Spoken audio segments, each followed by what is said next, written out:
नमस्कार, मी संजय भोकरे. आपण पाहताय जनप्रवास लाईव्ह. शरद पवारांची आगामी खेळी काय असेल हाच आज विश्लेषणाचा मुद्दा घेऊन आपल्यापाशी आलोय.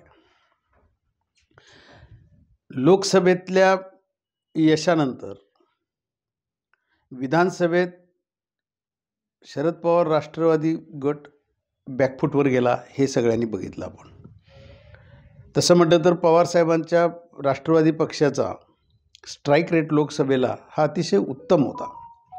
10 पैकी 8 खासदार पवारसाहेबांचे निवडून आले आणि विधानसभेत एवढा फटका बसेल हे स्वप्नातही त्यांना कोणाला वाटलं नव्हतं. त्यांचे प्रदेशाध्यक्ष जयंत पाटील सुद्धा चक्रावून गेले. परंतु आज अवस्था अशी झाली आहे की आपले जे निवडून आलेले 10 आमदार आहेत ते तर आपल्याकडे राहणार का? भारतीय जनता पक्ष आपल्याकडे ओढून घेणार का? अजितदादा आपल्याकडे ओढून घेणार? ही भीती आता राष्ट्रवादीच्या शरद पवार गटाच्या नेत्यांना निश्चितपणानं आहे. पण शरद पवारांची आधीची बॅकग्राऊंड, आधीचं सगळं राजकीय त्यांची कारकीर्द आपण बघितली आणि त्याचं आपण थोडा अभ्यास केला तर शरद पवार आत्ता गप बसलेले नाहीत. शरद पवारांच्या डोक्यात काहीतरी निश्चितपणानं राष्ट्रवादी पक्ष म्हणजे त्यांचा राष्ट्रवादी पक्ष जो आहे तो काँग्रेसमध्ये विलीन करायचा, आणि त्याच्यासाठी त्यांच्या काहीतरी दिल्लीमध्ये गुप्त बैठका ह्या लवकरच होणार असल्याची बातमी आता कळते.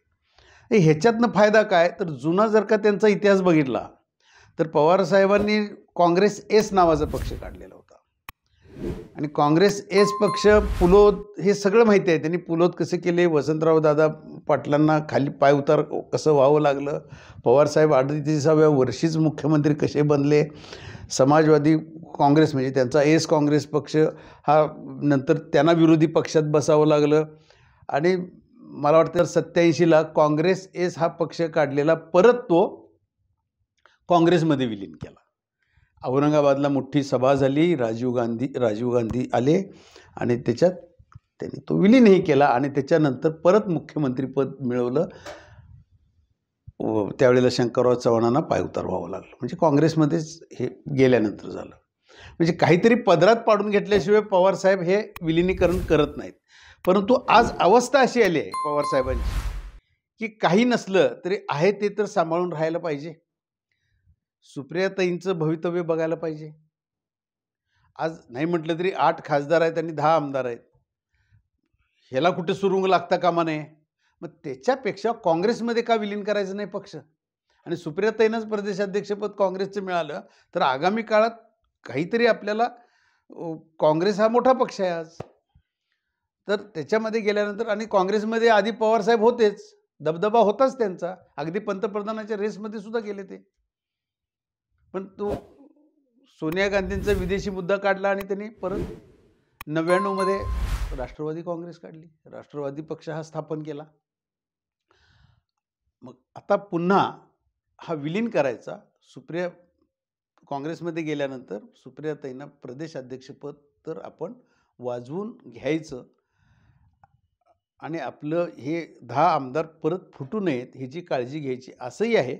आणि पुढचं भवितव्य सुप्रियाताईंचं राहुल गांधींच्या बरोबर जर का त्यांची बैठक झाली, गुप्त बैठक झाली, आगामी काळात जी गुप्त बैठक होणार आहे म्हणतात आत्ता, या दिल्लीतल्या काही आमच्या रिपोर्टर मंडळींची ही चर्चा आहे. पत्रकारांचं काहीतरी आम्हाला रोज चर्चा असते त्याच्यातनं समजतं. कारण आत्ता शरद पवार डाव खेळणार तो असाच खेळणार. कारण आगामी आता परत स्थानिक स्वराज्य संस्थांची निवडणूक आले, त्याच्यात परत हे तुकडे सगळे गटबाजी, शिंदेंची शिवसेना, उबाटा शिवसेना, शरद पवार ही त्यांची राष्ट्रवादी, अजितदादांची राष्ट्रवादी, ह्याच्यापेक्षा अखंड काँग्रेस एकच. आणि मग ह्यांचे तुकडे काय असतील ते शरद पवार ही खेळी करणार. काँग्रेसमध्ये राष्ट्रवादी काँग्रेस पक्ष हा विसर्जित केला जाईल अशी शक्यता आत्ता बोलली जाते. आणि ते दिल्लीत जर का ह्या आगामी काही 8-10 दिवसामध्ये राहुल गांधींच्या बरोबर बैठक झाली तर निश्चितपणानं त्याच्यावर शिक्कामोर्तब होईल. आत्ता दाखवत आहेत ते. आता रोहित पाटलांना प्रतोद करा, जनकरांना करा, जितेंद्र आव्हाडांना गटनेता करा, हे सगळं हे चाललंय. झालंच नाही तर काय? उद्या विलिनीकरण झालं नाही, सुप्रियाताईंना सगळे अधिकार द्यायचं मान्य केलंच नाही, तर आपल्या पक्षाचं अस्तित्व तर राहायला पाहिजे. ही शरद पवारांची आत्ता भूमिका आहे. ही खेळीसुद्धा आहे. दिल्लीमध्ये ही लवकर बैठक झाली आणि त्याच्यावर शिक्कामोर्तब झाला, तर हे विलिनीकरण अटळ आहे असं म्हणायला आज हरकत नाही. आज इथंच थांबू. उद्या पुढच्या भागात.